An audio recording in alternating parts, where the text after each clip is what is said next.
નમસ્કાર મિત્રો, કેમ છો? આશા રાખું છું કે તમે બધા સહકુશળ હશો. હું પણ સહકુશળ છું.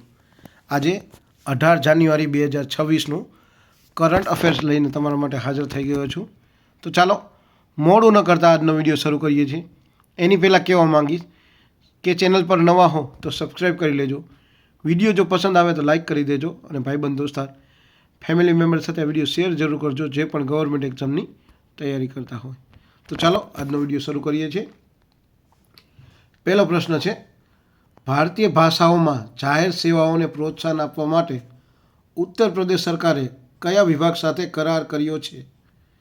સાચો જવાબ છે ડિજિટલ ઇન્ડિયા ભાષિણી વિભાગ સાથે. બીજો પ્રશ્ન છે, તાજેતરમાં યમનના પ્રધાનમંત્રી તરીકે કોની નિમણૂક થઈ છે? સાચો જવાબ છે સાયા જિંદાની. ત્રીજો પ્રશ્ન છે, પુણે ગ્રાન્ડ ટૂર 2026 માટે ગુડવિલ એમ્બેસેડર તરીકે કોની નિમણૂક થઈ છે? સાચો જવાબ છે મહેન્દ્રસિંહ ધોનીની. ચોથો પ્રશ્ન છે, રાતાપાણી ટાઈગર રિઝર્વેશનનું નવું નામ શું રાખવામાં આવ્યું છે? સાચો જવાબ છે doctor Vishnu Shridhar Wankar tiger reserve. Bharat electricity summit 2026 કયા શહેરમાં યોજાશે?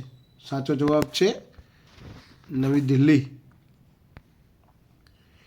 વિશ્વનો સૌથી મોટો ગ્રીન એમોનિયા પ્રોજેક્ટ કયા રાજ્યમાં સ્થાપિત થશે?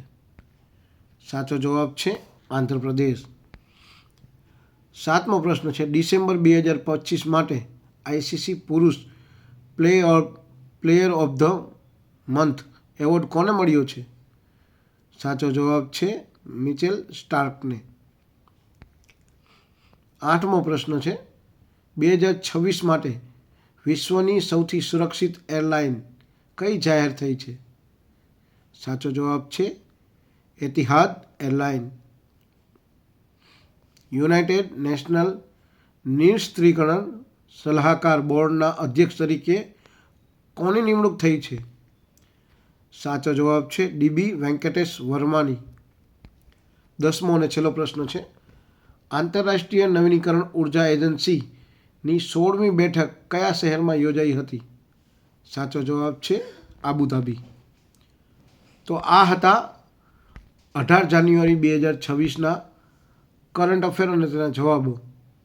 આ વિડીયો જો તમને ગમ્યો હોય તો વિડીયોને એક લાઇક કરી દેજો. ચેનલ પર નવા હો તો સબસ્ક્રાઈબ કરી દેજો. ભાઈબંધ દોસ્તાર ફેમિલી મેમ્બર સાથે આ વિડીયો શેર જરૂર કરજો જે પણ ગવર્મેન્ટ એક્ઝામની તૈયારી કરતા હોય.